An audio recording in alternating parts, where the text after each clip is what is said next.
Hello, नमस्कार। सबसे पहले तो उत्तराखंड के पावन पर्व हरेला की आप सबको मुबारकबाद हो और आपका दिन शुभ रहे। सावन शुरू हो गया है। चलिए हम जो पिछला वीडियो मैंने बनाया था डिस्कवर आई में 4 विंडोज़ के बारे में जो बात की थी, तो उसमें एक विंडो लोगों की समझ में नहीं आई।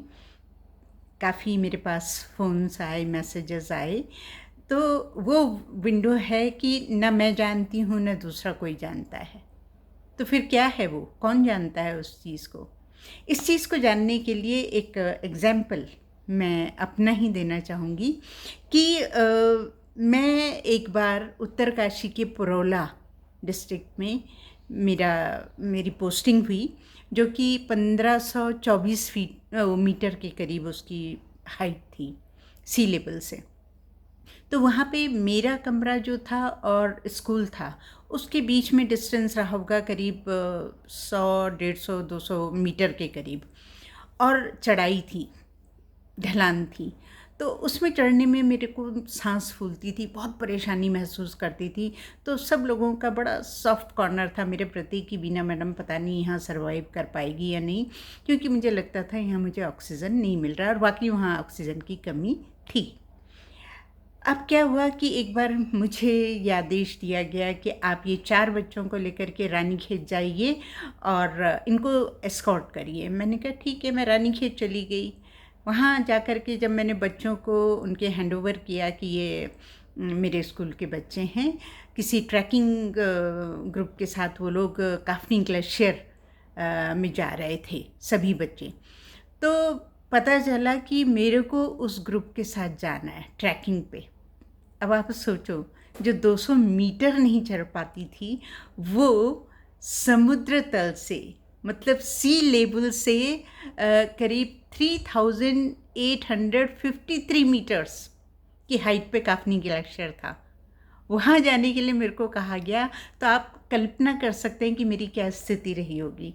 मेरा वेट भी बहुत ज़्यादा था, दूसरा मेरे को हार्ट की प्रॉब्लम थी, रेस्पिरेटरी प्रॉब्लम थी। तो मैंने सर से कहा कि सर मेरे को ये सारी प्रॉब्लम्स हैं, मैं नहीं जा पाऊँगी, प्लीज़, मेरी सांस फूलती है, मेरे को परेशानी होती है। लेकिन नहीं सुना गया, क्योंकि उन्हें लगता था कि ये लड़की जो है बहुत स्मार्टली कर लेगी। तो उन्होंने कहा कि नहीं, आपको जाना पड़ेगा। और मैं गई। मैंने काफनी ग्लेशियर को टच करा। सबसे आखिर में पहुंच रही थी हर जगह, लेकिन पहुंची, टच करा।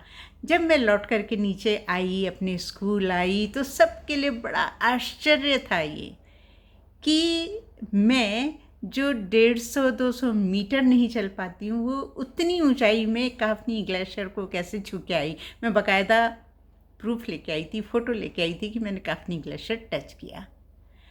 ये था वो विंडो, जिस विंडो में मेरी पर्सनैलिटी का ये वाला भाग कोई नहीं जानता था। ना मैं जानती थी, ना और जानते थे। मैं कभी कल्पना भी नहीं कर सकती थी कि मैं काफनी ग्लेशियर तक पहुंचूंगी, लेकिन मैं पहुंची। और वो जो उभर कर के मेरी एक कैरेक्टरिस्टिक सामने आई, मेरी एक कैपेबिलिटी सामने आई, उसे देख करके लोगों को लगा कि अरे, वीना तो ये भी कर सकती है। तो अचानक से किसी इवेंट के, किसी परिस्थिति में हम जो एक अचानक से अपनी बिहेवियर के विपरीत जो बिहेवियर करते हैं, कभी हम बहुत शांत कहे जाते हैं, लेकिन हम अचानक चिल्ला पड़ते हैं, बहुत गुस्सा करते हैं, लड़ने मरने पे उतारू हो जाते हैं। इसका मतलब वो कहीं हमारे अंदर है। तो वो जो है, वो ब्लाइंड विंडो है। अब आपको मैं ये बताऊँ, ये जो चारों विंडोज़ हमने डिस्कस करी, ये 1955 में 2 अमेरिकन साइकोलॉजिस्ट हुए हैं। उन्होंने इस कंसेप्ट को डेवलप करा, उन्होंने इसे डिवाइस करा, और इसे कहा जाता है जौहरी विंडो। जौहरी में 2 नाम हैं, एक है जोसेफ लुफ्ट और दूसरा है हैरी एनिंघम।